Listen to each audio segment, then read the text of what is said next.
Donald Trump just had what I can only call an emotional breakdown in the Oval Office, and it's likely because his poor little feelings are hurt that his ballroom project got shut down, but that's not the only thing that made Donald Trump tick and start attacking reporters personally. He was also pretty pissed for some reason that people who were in the Oval Office to ask him questions, get this, asked him questions and about a war that Donald Trump started, that nobody wanted, that nobody wants to continue, I guess, except for Donald Trump, Netanyahu, and the Epstein class profiting off of all of this. And so Donald Trump lashed out, he melted down, and he didn't do so very eloquently. Donald Trump could barely speak through most of this tirade that all began when he was asked about the price of gas, which clearly he doesn't really care about that much. Nuclear weapon at us in 6 months. But Americans are feeling the effects in the interim. And they're also feeling a lot safer. What is the plan to bring them back down? All I have to do is leave Iran, and we'll be doing that very soon. And they'll become tumbling down.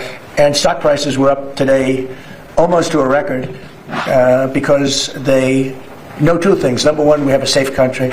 We had to take a little detour because we had a madman named Khomeini who sadly is no longer with us.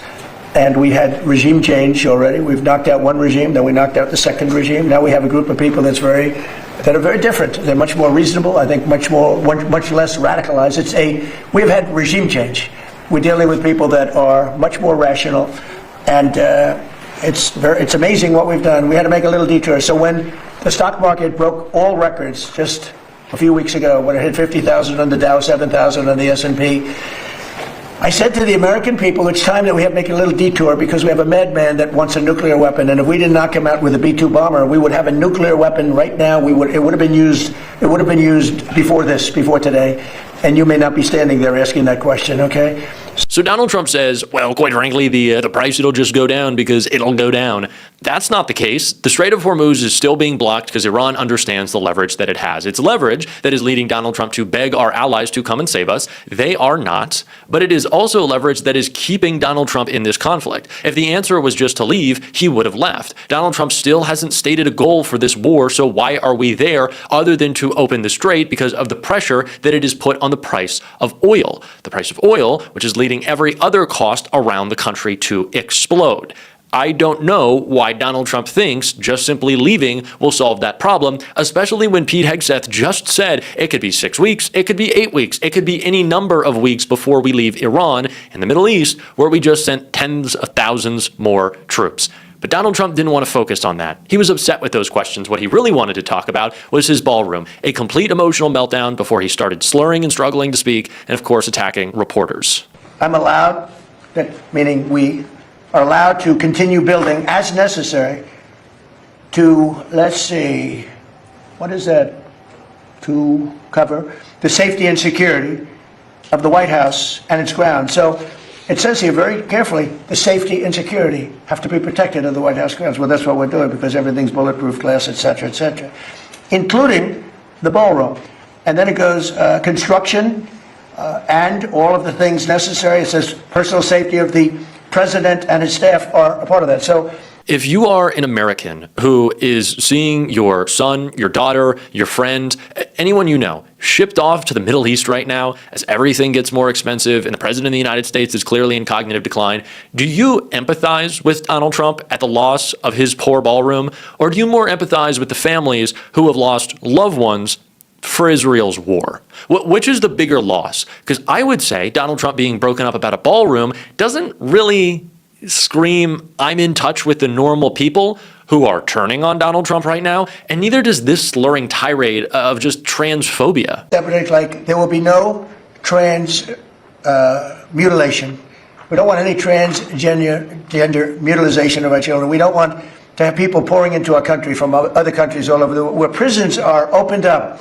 If you can't pronounce the words, if you can't get through the sentence, you don't actually care about the topic. Let's just make that very clear. Whenever Donald Trump is being transphobic, he's always just like, and I think there's surgery and boys and girls and mutimization, and that's bad. And I don't really think that communicates a level of great anger or understanding about an issue that Donald Trump, let's be honest, truly does not care about and certainly doesn't understand. He just wants to be a transphobe and attack kids because either Donald Trump is attacking kids alongside Israel or he's alongside Epstein. I'm not going to say. I think you understand. But Donald Trump, on the topic of questions about his war on behalf of Israel against Iran, he was asked about that war, and how did Donald Trump feel? Not too great. It's a new regime. They are much more accessible. They are right. You know, they said, we have a present for you, Mr. President, out of respect. And they said, wait a minute, you wanted me to answer the question? You're a fresh person.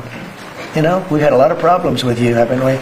So Donald Trump, talking about the regime and pressed further on the regime that he's both communicated are lunatics through Marco Rubio. That's what Rubio had to say yesterday with George Stephanopoulos, that the new regime is full of lunatics, apparently lunatics that Donald Trump thinks are great people and he can do business with. And of course, he's lashing out. He's attacking a reporter because Donald Trump feels, as we've discussed so much, as is driving this conflict, he feels insecure. He feels uncomfortable. So questions that require real, thoughtful answers, which Donald Trump cannot give, because as we know, he's not actually being briefed on what's happening on the ground. Donald Trump's briefings consist of 120 seconds of explosions. So I wouldn't really say that's a great update. But when Donald Trump is asked real questions, he responds like this. Than the past, yeah. Mr. President, the Iranian government threatened a bunch of U.S. companies today in the region, including Google, Apple. With what? What did they threaten them with? BB guns? Or well, that's they don't have much left to threaten. My question for you is, are you... I don't know. I mean, what did they... You made a segment. What did they threaten them with? I don't know. Tell me, how did they threaten them? Well, all I know is that they threatened them, sir. What does that mean? Fair enough. He said something nasty? Is the government in touch with these companies? Are you helping to backstop them? You don't even know what the threat was. What was the threat? I haven't heard it. What was the threat? Did they say they're going to blow them up? They're going to hit them? They're not. You know what they're not going to do? They're not going to hit them with a nuclear weapon. Yeah. Is this something you're concerned about, sir? No. Iran's RGC issues a warning that they will target 18 U.S. technology companies if the U.S. continues targeted assassinations of Iranian leaders beginning on April 1st. Those companies include NVIDIA, Apple, Microsoft. Most of those people are dead already. Yeah, Peter. So American companies are being threatened. We've already heard Iran say that, their officials say that there will not be proportional responses anymore. It'll be disproportionate responses. And of course, in response to aggression from the United States or Israel, Donald Trump says, well, what are they even going to shoot us with? They don't have anything anymore. If they don't have anything anymore, and you earlier stated your objective was to make sure that they never got a nuclear weapon, their military was completely obliterated, then again, why are we still in this war? It's because Donald Trump is still after leverage that he doesn't have, and he continues to lie to try to serve the markets. And that's really funny. It's not, but it is, that Donald Trump's response to an American company could be targeted. What is your response? And Trump downplays the threat, not doing anything about it, extending the chance of harm to preserve the markets, but not the actual company, right? And not actual American infrastructure.